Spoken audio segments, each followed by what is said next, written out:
What do you say to people like owners of businesses who think that they can sell the business on their own? I laugh, right? That's just crazy.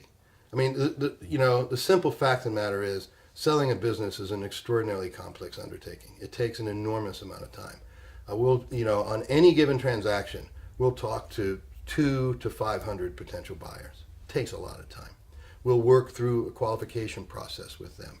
We work through all of the initial due diligence information exchange, the non-disclosure presentations, the pitches, and so on and so forth. We'll whittle that 250 to 300, 500 down to 12 or 15 that will allow to actually see the real deep data on the company. We'll whittle that down even further to get 3 to 5 of those companies into negotiations to buy the company through a letter of interest or a letter of intent or term sheet, and then we'll ultimately settle on one of those and we'll complete a negotiation under the auspice of that letter of interest. So that whole process takes 6 to 9 months typically, sometimes more. We've had them take up to 2 years.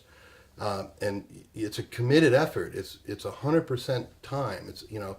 So if you're doing that, then you're not running your business, right? And if the one thing you cannot do, the one rule that you cannot break under any circumstances is if you projected a number, you got to hit the number.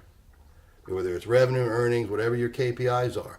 If you put those in the projections that you've now given to the potential buyer, you better hit them. Because if you don't hit them, the price drops off precipitously, right? Because the buyer sees it as risk. Remember, this is the overriding principle for M&A. High risk, low price. Low risk, high price. Anything that increases the perceived risk of buying your company on the part of the buyer is going to diminish what they're willing to pay. Now, if we're going to negotiate hard on a price, we can do that, but they usually put some sort of earn-out term associated with that money, meaning something else has to happen in order for you to get the rest of your money. And the simple fact of the matter is, it doesn't usually work out that way.